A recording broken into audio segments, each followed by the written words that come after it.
Hey everybody, it's Joe from Gadgetry, and in today's video I'm going to talk about the new Sennheiser HD505, which is kind of like a newer spiritual successor to the HD560S, so naturally I'll be making some comparisons to that throughout the video, as well as many other Sennheiser headphones in the stack, both above and below this price point. I was pretty excited to review the HD505, so much so that Sennheiser did tell me that they were sending one for review. I haven't received it yet, and frankly I'm not really too patient when it comes to a new launch like this, so this unit is something I purchased. I also, in the past, because I've been a Sennheiser fan for years, I purchased the 560S, I purchased the HD6XX.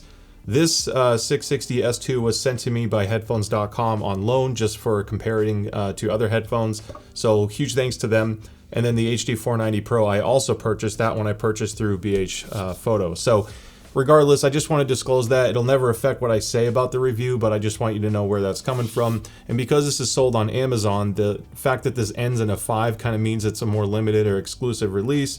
I will have generic Amazon affiliate links in the description below, which does support the channel, and I use that to purchase other headphones that weren't sent to me for review. It's a global link, but use whatever you want to purchase it, or don't use it at all if you decide this is the right one for you. So let's start with the basics and get into what you get in the box, which is a basic box. This is a brown box that it's shipped in, and I thought that maybe there was a prettier box inside, but I guess to go green and where we are with the environment now, that's what we're getting. Maybe it helps keep the cost down. You also get this little travel pouch, which is kind of looks almost like a beanie with drawstrings. And then you have a 6-foot long cable. It's the same cable connection that they use on the 560S as far as the small termination goes that goes inside the headphone, which means it does support a balance connection. The only cable included in the box is this, which comes with the removable 1/4-inch adapter, which screws on and off. Now, just to save you some time, I wanted to give you a quick too long didn't watch and kind of explain what the biggest difference is with the HD505. Starting with the price, which is $280 compared to the about $180 and below HD560S. So a little bit of a price hike. The big two changes though is there is less clamp force, which is noticeable. It feels much lighter on the head. And the upper mid-range and low treble is more refined and kind of restrained. It's a little bit less bright, a little bit less shouty, which is a safer tune overall, but that's really the biggest two differences. Obviously, they have a similar looking chassis because it's the 500 series chassis, and the weight is similar as a result. Now, the electrical impedance is also similar. It's 120 ohms, slightly more sensitive on the 560S, but really close. I don't think most people will be able to tell a difference. I did mention, however, the clamp force is improved or reduced on the new model, so I wanted to show you a demo. Don't use Omega stands for headphones like these because the pad is being permanently compressed against the stand. You are speed running the wear of your pads. I'm only using these for the video purposes. I never store headphones on these, and I wanted to show you something cool. So here's the 505. You see how it comes up? I can just kind of lift it. Slides right off, not bad. I mentioned the clamp force is stronger on the 560S. I can lift up the entire Omega stand. I'm even like kind of swinging it. There, it's starting to slide a little bit. That means it's squeezing your head harder, and that can cause discomfort. One pro of this is it's very secure on your head, so if you're moving around a lot, it's not going to flop around. But both of these being just over 200 grams, that's not going to be so much of an issue. And frankly, I like the reduced clamp force so much that to me that is the most significant upgrade between the two. Because you can always EQ the sound, but you can't EQ comfort, so that's a welcome change for me. I had a hard time recommending the 560S universally just because of the clamp force alone. I happen to be sensitive to clamp force behind the low side of my ears, and the 560S was the most bothersome for me of the many headphones I own, or at least up there as one of the least comfortable ones to wear, again because of my unique sensitivities to that.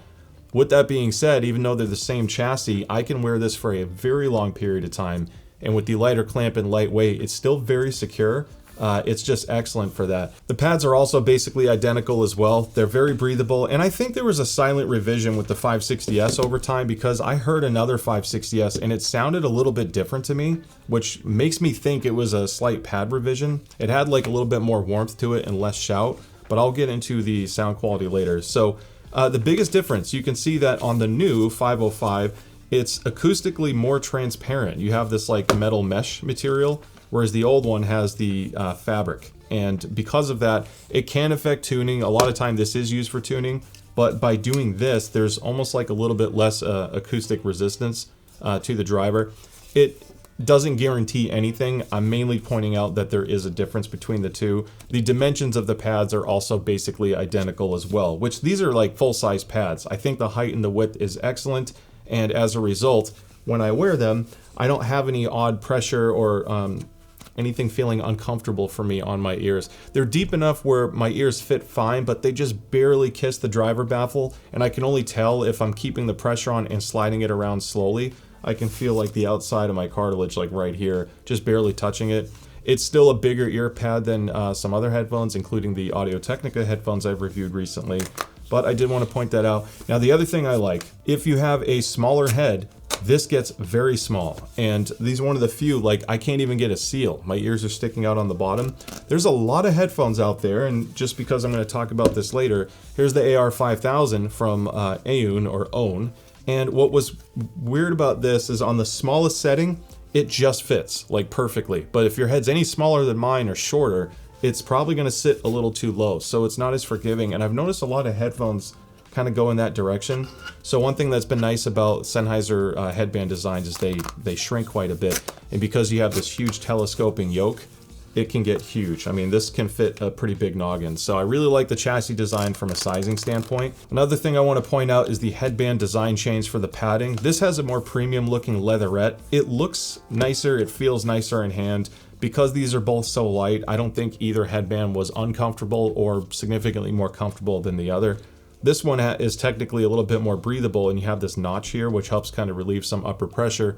But again, because this is so light, I didn't have uncomfortable hard pressure points on top.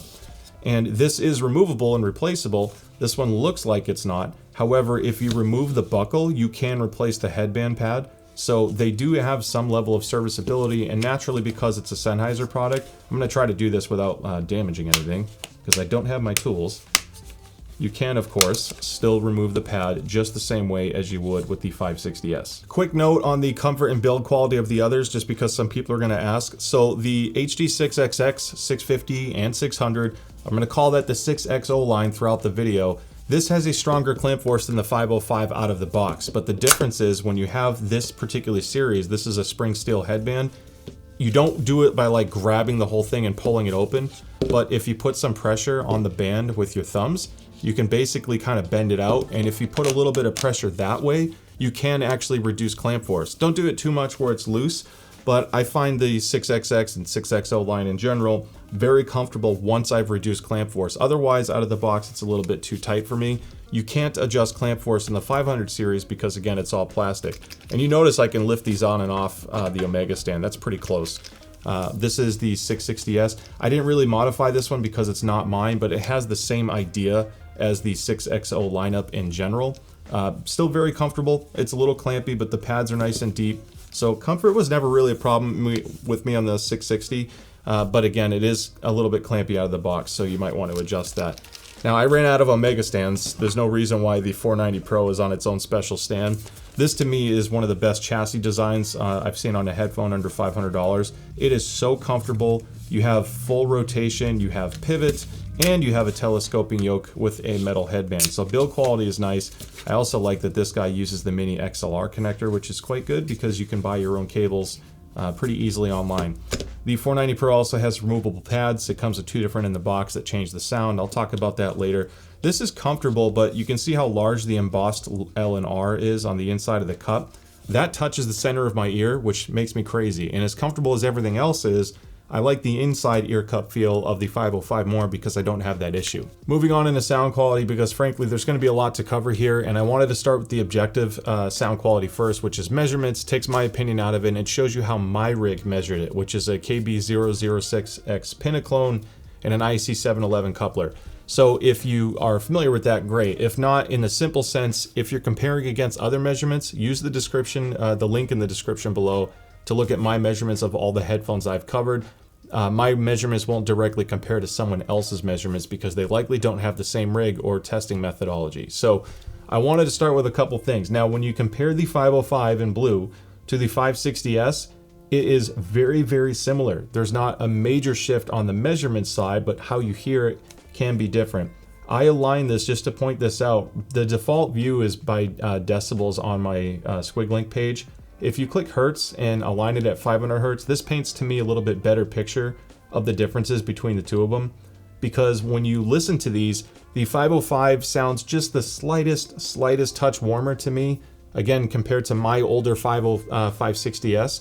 but the most noticeable improvement is it's less shouty and it's less bright. And you can see particularly in the pinna gain region, which is like 4,000 to 6,000 hertz, it's more relaxed, but not so much so. It's not like, you know, by comparison, if you look at the 660 S2, there's a much bigger scoop here. And this, again, because this is aligned at 500 hertz, it might look a little bit more extreme. I switch back to decibels and you can still see a bigger recess here. That does change the sound quite a bit, but I think the 560S and 505 are both excellent. They're neutral in their own way. The big kicker is they have good sub bass extension, even below 50 hertz. The sub bass roll off isn't that bad. And when you compare it to the red line, which is the HD6XX that I love, you can see that there's more sub bass roll off on that one. A little bit more warmth, a little bit less shout. It's a little bit more relaxing. As far as tonality goes, it's kind of like my golden benchmark as far as mid-range. But the 560S and the 505 were no slouch when it came to bass extension and treble extension. Not to make things more confusing, but I switched the pads. So I put my 560S pads on the 505 and I measured it. So let's take a look at that. And let's just get rid of the 560 altogether to reduce some confusion. So switching the pads on my 560 to the 505, I got a little bit more bass roll off, but overall the tonality was similar. You can see there's actually slight drop in upper mid-range and low treble. So as your pads wear down, you might get a similar shift. And then there was a big change for some reason when I measured the 560S with the new 505 pad. It was significantly brighter.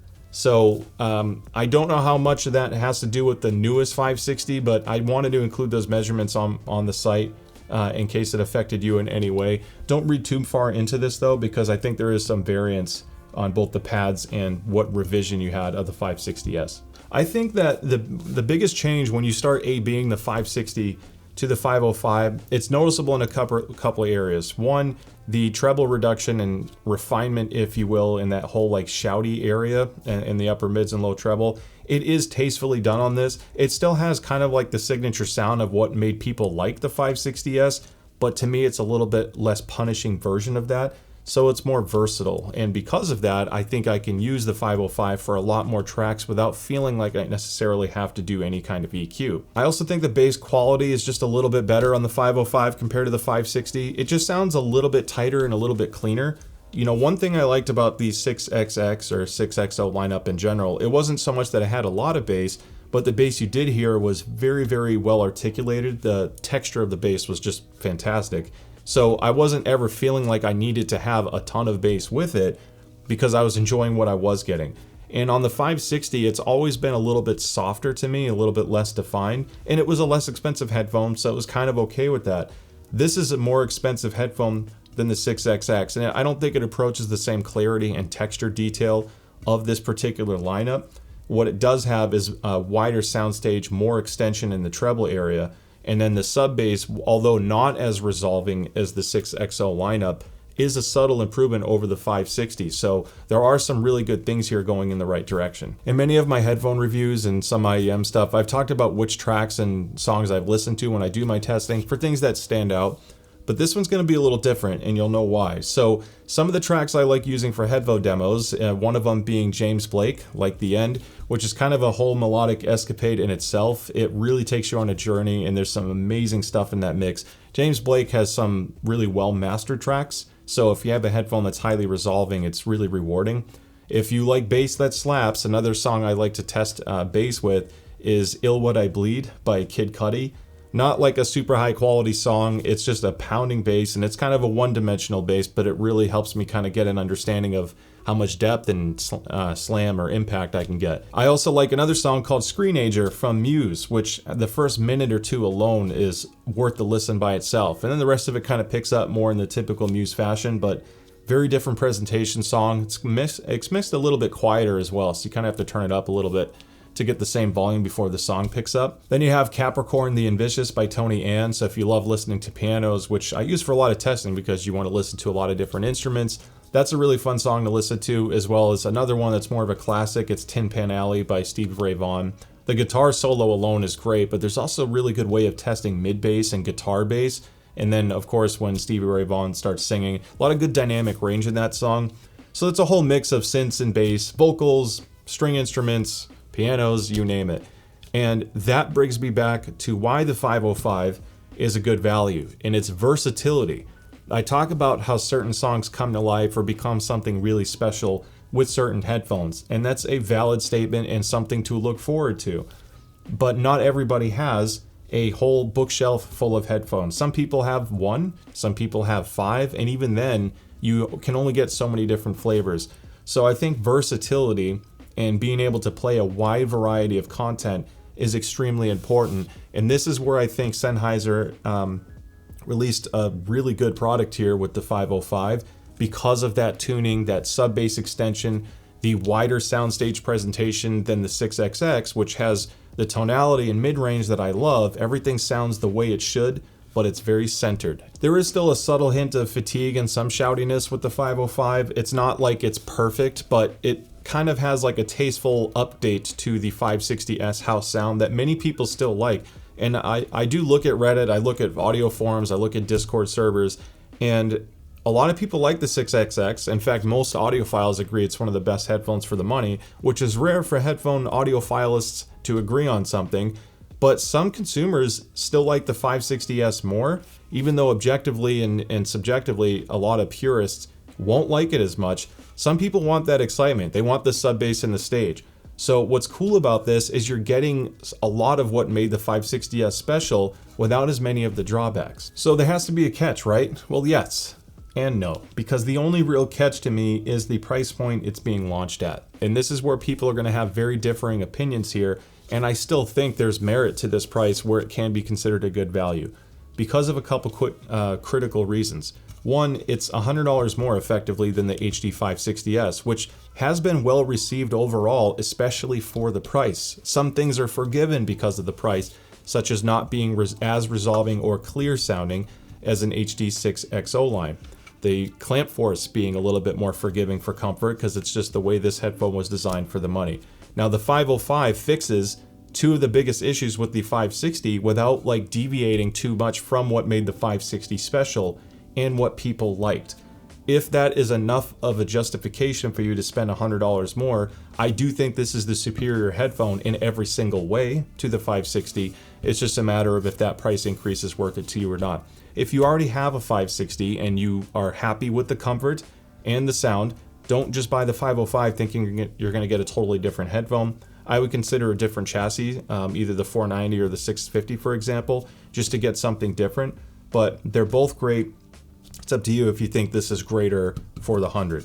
The 6XX is the other challenge here because for $200, this is a more rewarding headphone to listen to, especially with higher end source gear, but that's more specifically focused on tonality, detail retrieval, etc. It's just a more resolving, clear sounding headphone, whereas these kind of smooth things over just a little bit, just as the 660S2 and the 490 Pro. This is kind of its own unique presenting headphone here. It also has a more centered imaging effect. It doesn't sound as wide or as stagey, which again brings me back to before where I said people still prefer this over that because it's a more exciting presentation.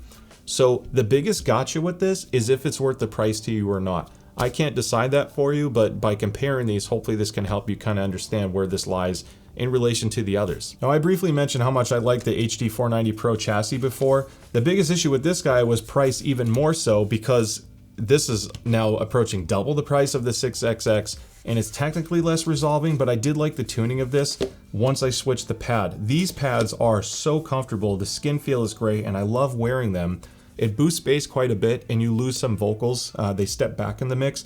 So it sounds very wide and a bit thick and warm. It's a fun listen, but if you're looking for more of a neutral sounding image, well then you switch to these cloth pads, which had that little weird comfort issue in the center here. This is still comfortable to wear. I think the ergonomics and how it puts pressure on your head and because the adjustability is great. This does present a little bit wider than the 560 and the 505. This has a tighter center image. So it's not even just so much of how wide the soundstage can go. Some tracks, they want to be dead center with certain audio cues to be right in the center of your head. And the 505 really nails that. Whereas the 490 always sounds like it's pulled apart just a little bit. So some people are going to prefer one over the other. But that was the biggest difference. And in certain songs, I actually like the tuning of the 505 more.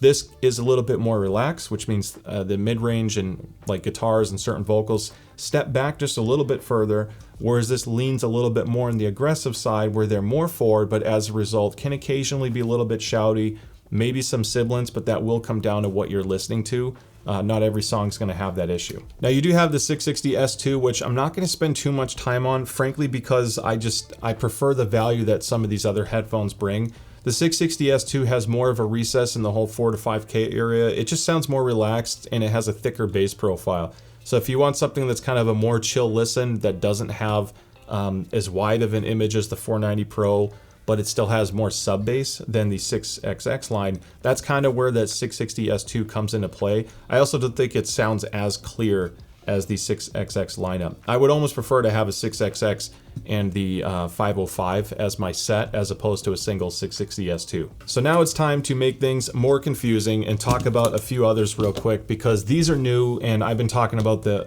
Aune or Aune AR5000 a lot. This is a longer video because frankly this is such an insanely competitive category right now. So you have the new Audio-Technica R50X, which is only $170. Amazing resolution, even for the money. It is more comparable to the 6XX as far as clarity goes. Really warm, punchy bass, incredibly lightweight. Ear pads can be comically small for some people. You definitely fear them sitting on your head. It never quite feels like it fits my head properly, but because it's so light and the ear pad material is soft, I still found it comfortable.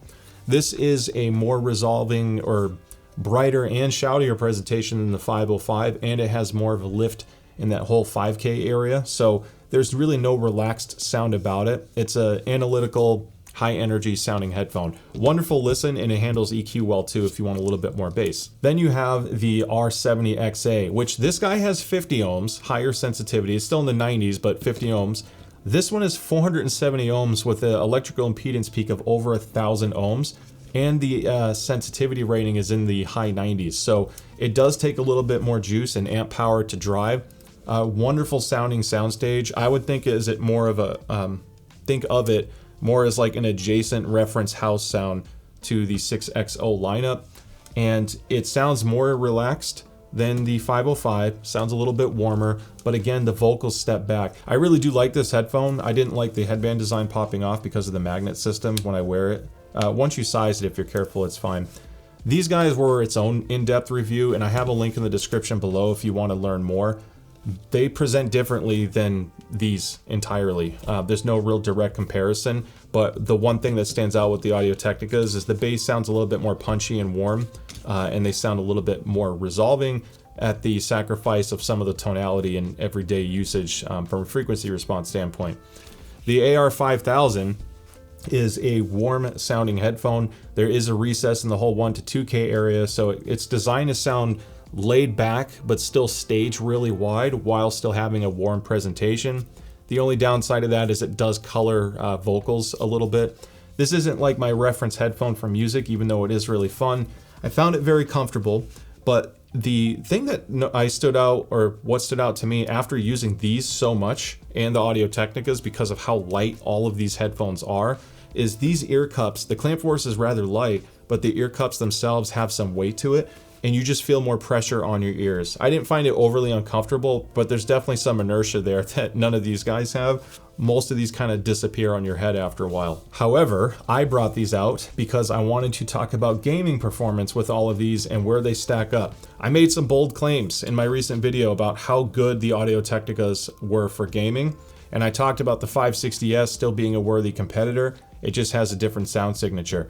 The 505 is like a better version of the 560S for gaming to an extent. Because it's more relaxed, some people might find the 505, if you've owned the 560 for years and then you buy a 505, it might come across as less detailed or less resolving because it's a little bit more relaxed. That's just how frequency response works.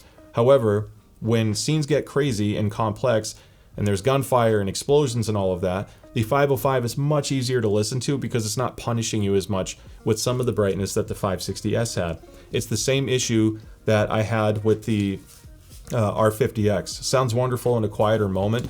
So detailed, but if the scene is really complex and crazy, I kind of have to do some EQ just to tone it down a little bit. Otherwise, it becomes fatiguing. So The AR5000, the reason why I liked it is it was comfortable. It had that nice warm heavy bass, so it was good for immersion, but it's still staged incredibly wide. It too has angled drivers just like the 560S, and I really like the presentation of these. So I've liked the Audio-Technicas before for gaming. This is kind of a guarantee as a top pick. AR5000 is great as if you want more warmth and a wider sound, but still be easy to drive, kind of like a more affordable, easier to drive version of the R70X. Really handy if you have if you're playing on console and you're connected to it. The 505 is a worthy improvement over all the other Sennheisers for gaming. Now, the 490 Pro is the closest thing with the mixing pads to the 505. So these are my top two picks from Sennheiser under 500 right now for gaming. This sounds a little bit wider to me, so it can be fun, and it really depends on the game. I found it to be excellent for Apex Legends, whereas I prefer the 505 for Rainbow Six Siege and Call of Duty. It just, the tightness of it made things easier to pinpoint the audio cues I cared about. Both of these have good sub-bass extensions, so as far as single-player immersive style gaming, you're good to go with basically all of these. These are all insane headphones, but the sub-bass is an improvement over the 6XX. This is still actually good for FPS. It just sounds a little bit more centered, and you don't get the same level of like immersion and being sucked into the game that some of the wider sounding headphones have. So as far as my top picks, just so I can stop babbling about gaming, Audio-Technica is good, but different flavors. The AR5000 is nice from a soundstage and more of a relaxed sound presentation. It's still been great for me for FPS, and I like the dual 3.5 for the microphone. And of the Sennheiser lineup, if I could only pick one, it's less money, so I'm gonna go towards the HD505 over the 490 Pro. There are some benefits over this, but not like if you're starting from scratch just for gaming, don't buy the 490 Pro thinking that extra money is gonna give you that much extra performance in FPS over the 505. And that wraps up this very long review. Now, I want to end with a couple important things to take home at the end of the day, and that is there's no such thing as the best or the worst. And even if there was, you might even change your own opinion on what's the best or the worst just several months from now. So I never like making bold claims like that. This is safe enough. The biggest kicker with this is if the price increase and technical performance changes is enough to still justify the value of what Sennheiser is asking for. I can't stress enough how much this comfort improvement has improved this chassis for me. I really, really enjoy wearing this. They fixed my biggest issue with the 560S, which on my Discord server is the most recommended wired headphone under $200 right now. This for a little bit more is more comfortable, it's more safely tuned, and frankly, it's just a better headphone across the board. Whether it's to your preference or not is totally up to you, and as I mentioned earlier, there's plenty of other great headphones to consider. So I really hope that by watching this, you kind of help to understand where the 505 falls in place with many of other Sennheiser's own products and some competitors. Having said all that, don't forget to like and subscribe so I can see you at the next video. I'd love to have you here. Thank you so much for the support. Stay safe, and I'll see you next time. Bye.